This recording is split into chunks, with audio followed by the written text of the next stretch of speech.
दोस्तों, आप सुन रहे हैं इंडिया का सबसे खतरनाक हॉरर स्टोरी चैनल डीके जनरल 4354। यहां हम आपके लिए लाते हैं असली घटनाओं से जुड़ी वो कहानियां जिन्हें सुनकर आपकी नींद उड़ जाएगी और दिल की धड़कनें तेज हो जाएंगी। तो अगर आप भी उन बहादुर लोगों में से हैं जो अंधेरे से नहीं डरते हैं, तो अभी चैनल को सब्सक्राइब कर लीजिए और बेल आइकॉन दबा दीजिए, क्योंकि आगे आने वाली कहानियां आपकी रूह तक हिला देगी। आज की कहानी शुरू होती है एक सुनसान हाईवे से, जहां आधी रात को बारिश में एक अजनबी लड़की खड़ी थी और उसने बस इतना कहा, मुझे छोड़कर मत जाना प्लीज। क्या वो लड़की सच में मदद चाहती थी या फिर वो किसी और दुनिया से आई थी? आइए जानते हैं इस डरावनी अपबीती में। और एक बात, आप हमारी कहानी कहां से सुन रहे हो और आपका नाम क्या है, प्लीज कमेंट करके जरूर बताना, क्योंकि अगली कहानी में आपका नाम लिया जाएगा। तो चलिए कहानी शुरू करते हैं। यार, आज जो किस्सा मैं तुझे सुनाने जा रहा हूं ना, यकीन मान ये मेरे साथ खुद हुआ है। और कसम से आज भी उस रात को याद करता हूं तो मेरे रोंगटे खड़े हो जाते हैं। ये बात है पिछले साल की। मैं दिल्ली से देहरादून बाइक से जा रहा था। टाइम था करीब रात के 12:30 बजे। दिन में तो वो सफर बड़ा मजेदार लगता है, लेकिन उस रात हालात कुछ अलग ही थे। बारिश शुरू हो चुकी थी, हवा तेज चल रही थी और पूरा आसमान काले बादलों से घिरा हुआ था।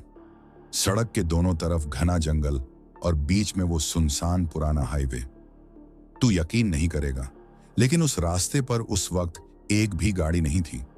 बस मेरी बाइक की हेडलाइट और बारिश की टप टप की आवाज थी। मुझे बचपन में दादी की कही बातें याद आईं। आधी रात को सुनसान रास्तों से मत गुजरना, क्योंकि वहां सिर्फ इंसान नहीं रहते।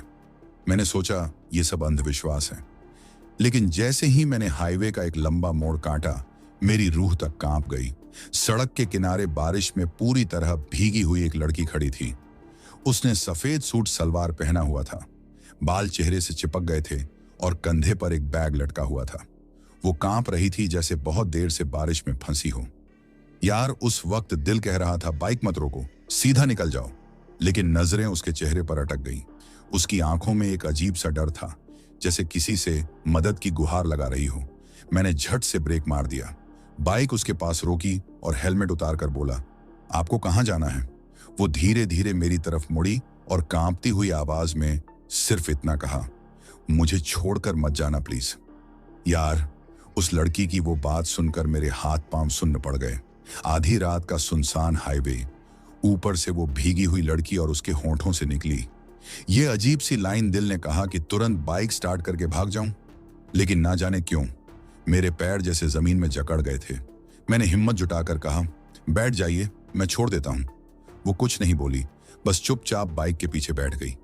जैसे ही वो बैठी, मुझे अजीब सा ठंडा एहसास हुआ, जैसे किसी ने बर्फ का बड़ा टुकड़ा मेरी पीठ से सटा दिया हो।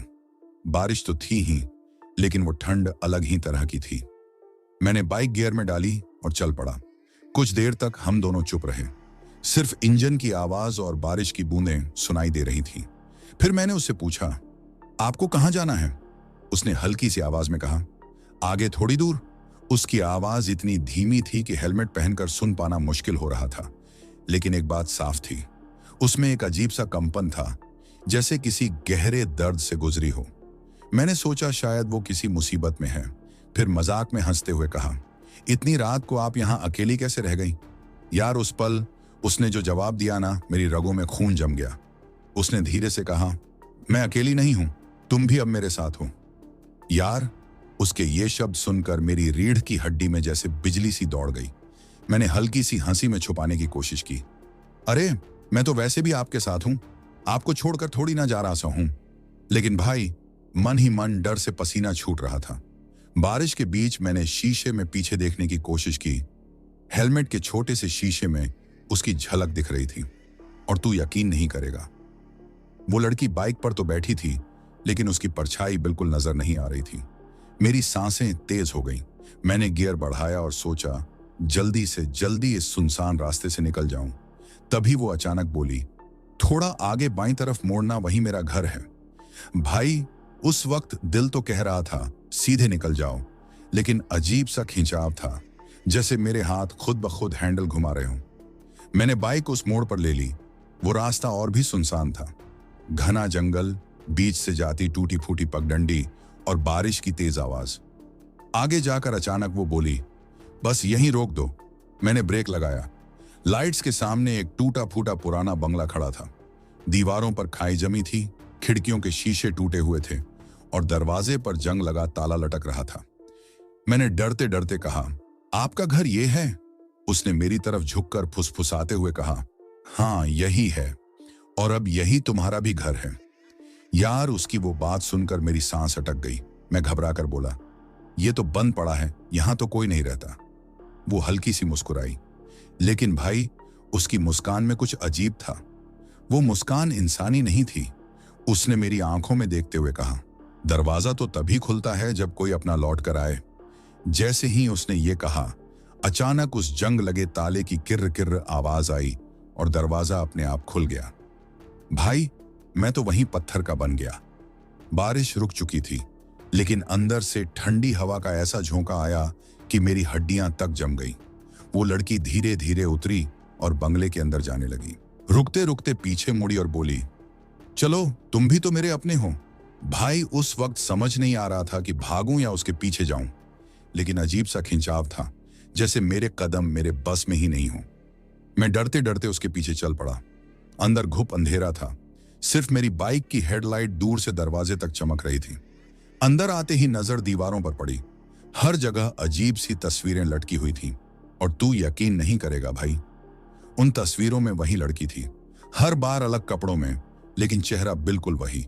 और हर तस्वीर के नीचे एक ही तारीख लिखी थी, 11 सितंबर। मेरे मुंह से अपने आप निकला, ये सब क्या है? वो अचानक मेरे सामने आ गई। उसकी आंखें लाल चमकने लगी। उसकी आवाज इतनी भारी हो गई कि मैं कांप उठा। ये सब मेरे अपने हैं। हर साल इस रात एक नया अपना आ जाता है। भाई, जब उसने कहा हर साल इस रात एक नया अपना आ जाता है, तो मेरे पैरों तले जमीन खिसक गई। मैंने कांपती आवाज में पूछा, तुम कौन हो? वो धीरे धीरे मेरी तरफ बढ़ने लगी। उसके भीगे हुए कपड़े अचानक काले धुएं की तरह उड़ने लगे। उसके बाल हवा में बिखर गए और उसकी आंखें लाल चमकने लगी। वो बोली, मेरा नाम आर्या है और मैं इसी हाईवे पर मरी थी। 11 सितंबर की रात बारिश में किसी ने मुझे धोखा दिया और मरने के लिए यहीं छोड़ दिया। उसकी आवाज गूंज रही थी, जैसे चारों तरफ से आ रही हो। मैं डरते हुए बोला, तो इसलिए तुम हर साल किसी को ढूंढती हो? उसने जमीन की तरफ इशारा किया। भाई, जैसे ही मैंने नीचे देखा, मेरी सांस रुक गई। फर्श पर कई परछाइयां थीं, लेकिन अजीब बात यह थी कि वहां सिर्फ मेरी और उसकी परछाई नहीं थी। कम से कम 10-12 और परछाइयां भी थीं, जो धीरे धीरे दीवारों पर रेंग रही थीं। मैंने कांपते हुए पूछा, ये सब कौन है? वो मुस्कुराई और बोली, ये सब मेरे अपने हैं। हर साल कोई ना कोई लड़का रुकता है और फिर कभी नहीं लौटता। भाई, मैं तो वहीं जड़ हो गया। दिमाग काम ही करना बंद कर चुका था। दिल कह रहा था भागो, लेकिन शरीर हिल तक नहीं रहा था। अचानक उसने अपना हाथ मेरी तरफ बढ़ाया और कहा, अब तुम भी मेरे हो, हमेशा के लिए।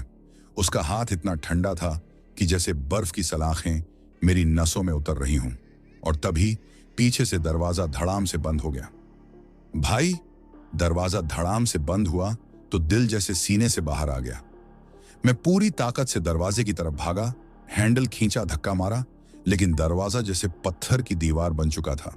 पीछे से उसकी आवाज आई, भागने की कोशिश मत करो, अब तुम कभी नहीं निकल पाओगे। मैंने पलटकर देखा, वो लड़की हवा में तैर रही थी। उसकी आंखों से खून की बूंदें टपक रही थीं और उसके बाल जमीन पर रेंगते सांपों की तरह हिल रहे थे। भाई, डर से मेरे पैरों की जान निकल गई। मैंने कांपते हुए कहा, तुम मुझसे क्या चाहती हो? वो धीरे धीरे मेरे पास आई और फुसफुसाई, मैं अकेली हूं। हर साल किसी को अपने साथ रखती हूं ताकि मेरा दर्द, मेरा अकेलापन बढ़ सके। उसके शब्द मेरे कानों में आग की तरह जल रहे थे। मैं रोते हुए बोला, कृपया मुझे छोड़ दो, मैं तो बस रास्ते से गुजर रहा था। वो अचानक जोर से चिल्लाई, तुम्हें रुकना ही था, वरना मेरी रात अधूरी रह जाती। भाई, उसके चिल्लाने के साथ ही पूरा बंगला हिलने लगा। दीवारों से खून रिसने लगा और उन पर लटकी सारी तस्वीरें गिर पड़ी। हर तस्वीर से चीखने की आवाज आने लगी। मैंने जैसे तैसे हिम्मत जुटाई और जेब से अपना लाइटर निकाला। सोचा शायद आग ही मेरा सहारा बने। जैसे ही मैंने लाइटर जलाया, उसकी आंखें और तेज लाल चमकने लगी। वो गुर्राते हुए बोली, आग से बच नहीं पाओगे, यहां हर लौ भी मेरी कैद में है। भाई, उस वक्त लगा कि अब मेरा अंत पक्का है, लेकिन तभी मेरी बाइक की हेडलाइट बाहर से चमकी और उसकी किरण सीधे अंदर कमरे में पड़ी। उस रोशनी के आते ही वो अचानक दर्द से चीखी और पीछे हट गई। मुझे समझ आ गया कि शायद रोशनी ही उसका कमजोरी है। उसकी आंखों से आग जैसी लपटें निकल रही थी और दीवारों पर लगी सारी परछाइयां छटपटाने लगी। मैंने उसी वक्त सोचा, अगर बाहर की रोशनी से उसे चोट पहुंची है तो शायद मैं बच सकता हूं। मैं पूरी ताकत से दरवाजे की तरफ भागा, लेकिन भाई, दरवाजा अब भी बंद था। अचानक वो लड़की फिर से मेरे सामने आ गई। उसके बाल अब हवा में ऐसे फैल गए थे जैसे जाल। वो गुर्राई, तुम सोचते हो रोशनी तुम्हें बचा लेगी, लेकिन यहां से कभी कोई नहीं गया, तुम भी नहीं जाओगे। भाई, मैं हिम्मत हारने ही वाला था कि तभी मुझे अपनी दादी की बात याद आई, अंधेरे का राज हमेशा रोशनी से टूटता है। मैंने झट से अपनी जेब टटोली। उसमें मेरा छोटा सा टॉर्च पड़ा था। मैंने कांपते हाथों से टॉर्च ऑन कर दिया और सीधा उसकी तरफ तान दिया। भाई, जैसे ही रोशनी उसके चेहरे पर पड़ी, वो दर्द से चीखते हुए पीछे हट गई। उसकी त्वचा जलने लगी जैसे अंगारे पर कागज सुलगता है। मैंने पूरा टॉर्च उसकी आंखों पर डाल दिया और दरवाजे की तरफ दौड़ पड़ा। इस बार दरवाजा धीरे धीरे किर्र किर्र की आवाज के साथ खुल गया। बाहर मूसलाधार बारिश हो रही थी और मेरी बाइक की हेडलाइट अब भी जल रही थी। मैं पूरी ताकत से बाइक पर कूदा, चाबी घुमाई और इंजन स्टार्ट किया। लेकिन भाई, इंजन बार बार बंद हो रहा था, जैसे कोई उसे रोक रहा हो। पीछे से उसकी आवाज गूंजी, तुम चाहे जितना भाग लो, आज की रात मेरी है। 11 सितंबर कभी अधूरी नहीं रहती। भाई, मेरा दिल जोर जोर से धड़क रहा था। इंजन आखिरकार स्टार्ट हुआ और मैं पूरी स्पीड से हाईवे पर निकल पड़ा। बारिश इतनी तेज थी कि सड़क नजर ही नहीं आ रही थी, लेकिन सबसे डरावनी बात यह थी कि शीशे में बार बार उसी लड़की का चेहरा झलक रहा था, कभी पीछे सीट पर, कभी सड़क के किनारे, कभी सामने हेडलाइट में। भाई, उस वक्त मैं सिर्फ यही सोच रहा था कि क्या मैं बच पाऊंगा या हमेशा के लिए उसी का हिस्सा बन जाऊंगा। भाई, मैं हाईवे पर पूरी स्पीड से भाग रहा था। बारिश थमने का नाम ही नहीं ले रही थी और मेरे कानों में उसकी चीख गूंज रही थी, तुम कभी नहीं बचोगे, आज की रात मेरी है। बार बार शीशे में उसका चेहरा दिखता और गायब हो जाता। कभी लगता बाइक के पीछे बैठी है, कभी लगता सड़क के किनारे हाथ हिला रही है। मेरे हाथ कांप रहे थे, लेकिन डर और जान बचाने की उम्मीद में स्पीड और बढ़ाता जा रहा था। तभी अचानक सामने सड़क पर वही लड़की खड़ी नजर आई। सफेद कपड़े, भीगे बाल और वही लाल चमकती आंखें। मेरे पास दो ही रास्ते थे, या तो ब्रेक मारूं और रुक जाऊं, या आंखें बंद करके सीधा निकल जाऊं। भाई, मैंने हिम्मत करके आंखें कसकर बंद की और एक्सीलेटर पूरा घुमा दिया। बाइक सीधे उसके आर पार निकल गई और पीछे से उसकी कान फाड़ देने वाली चीख आई। मैं कांपते हुए बाइक चलाता रहा, बिना पीछे देखे।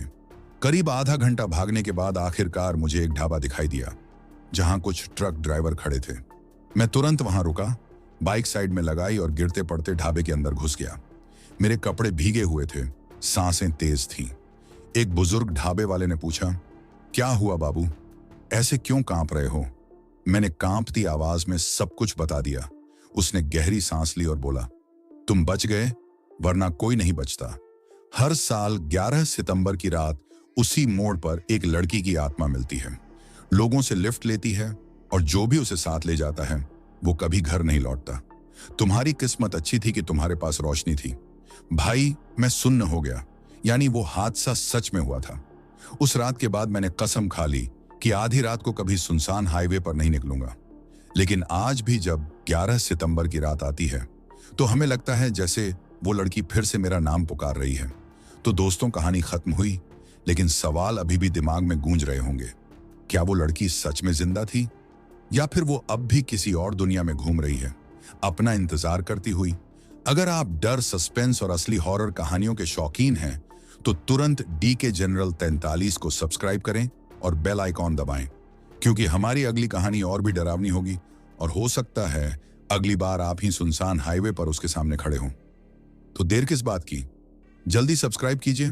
तो चलिए, मिलते हैं अगली डरावनी और रहस्यमयी कहानियों के साथ। तब तक अपना ख्याल रखें। धन्यवाद।